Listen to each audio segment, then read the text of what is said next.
Hello, my name is Shannon Silvestri. I'm a Boston Marathon survivor.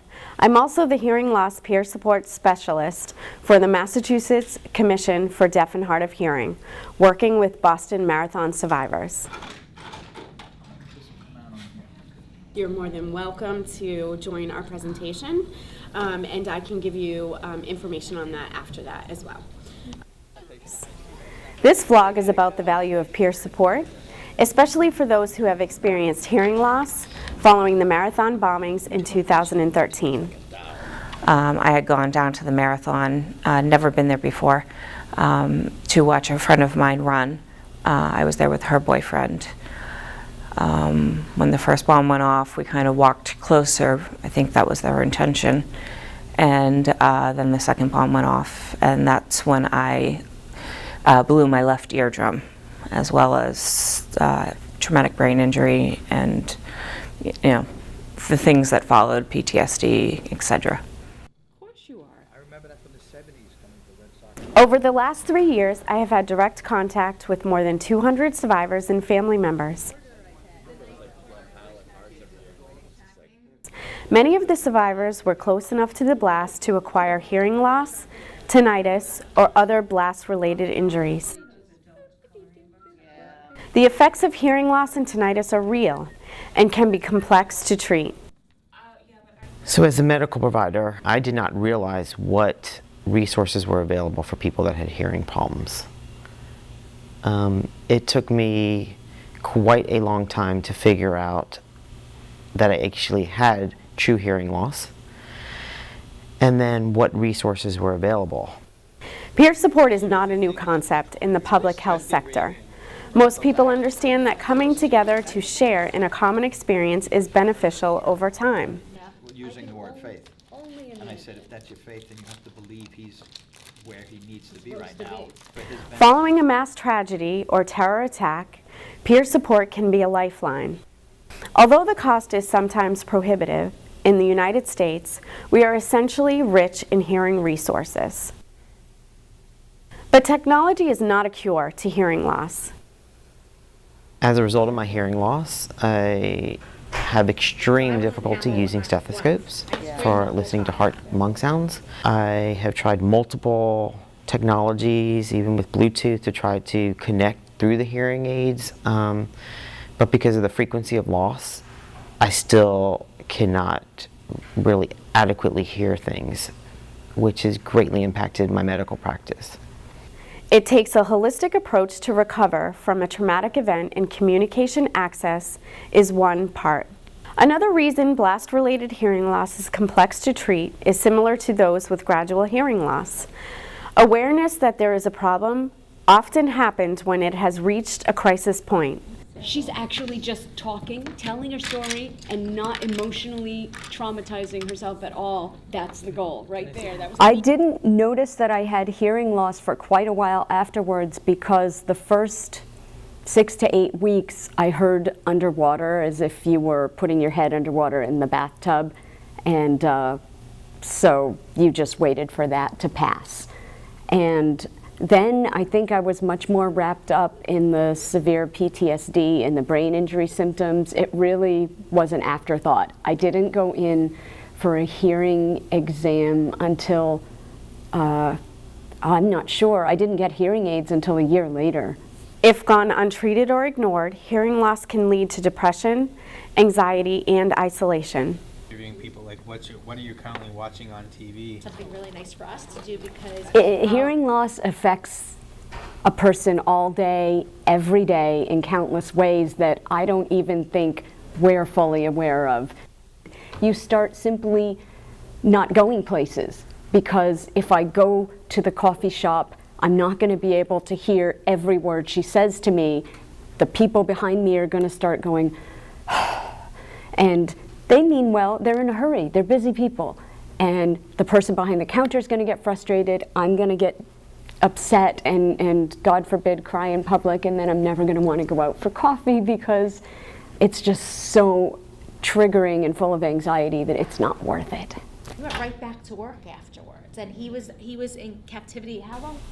I was seeing people talking, but I didn't know what they were saying. wasn't understanding, might get part of a conversation. And then I also found out that if there was a real loud sound, that it was horrible.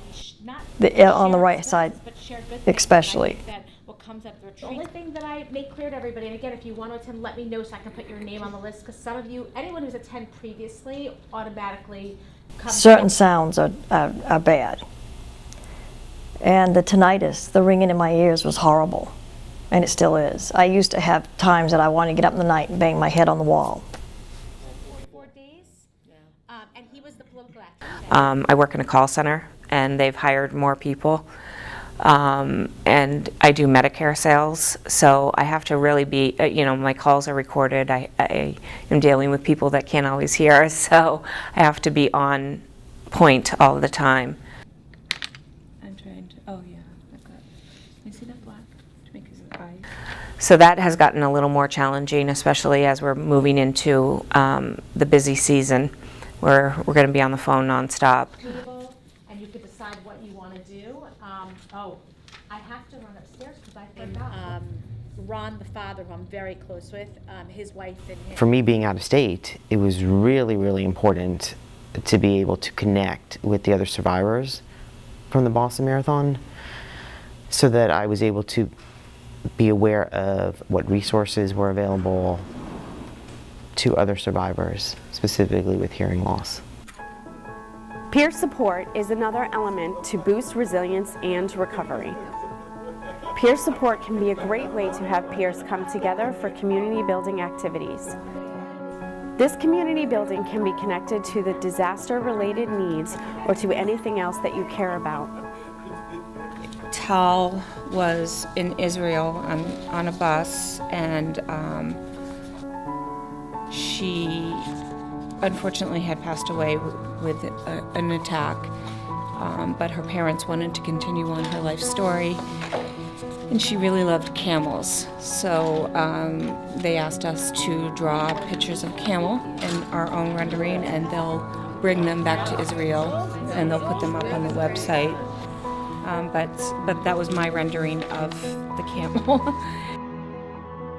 When survivors are able to talk about experiences with their peers, something helpful often results. Through the process of seeking support from other trauma survivors, the survivor may come to feel less alone, feel supported or understood, or he or she may receive concrete help with a problem situation. Being in a group with others who have gone through similar experiences may help a trauma survivor reduce his or her sense of isolation, rebuild trust in others, and it may provide an important opportunity to contribute to the recovery of other survivors of trauma. This support group is amazing because I know I'm not alone. I can express my feelings, my thoughts, what's going on, and I have somebody that knows. They're right there with me, and it makes it, it's a comfort.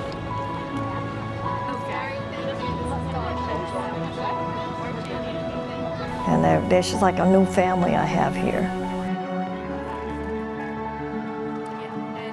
This is my second family. When I need support, these are the people that I reach out to. We've created a strong bond as a result of going through the same kind of injuries. I've gotten better about knowing when things are getting bad and trying to be proactive. For the first year, I definitely wasn't. I stayed in my house and got worse. So when I got around other people and realized, oh, hey, they're having these same problems, it was very helpful. If you are anyone with hearing loss, especially a survivor of a trauma that left you with sudden onset hearing loss, do not be embarrassed. Certainly don't be ashamed. And don't be afraid to ask for help, because it's going to change your life. The only regret you're ever going to have is that you didn't ask for help sooner, because your life is just going to get better. You've got nowhere to go but up. And maybe when you ask for help, you inspire somebody else to ask for help. You have no idea how many lives are going to change, but yours is the first one that's going to change.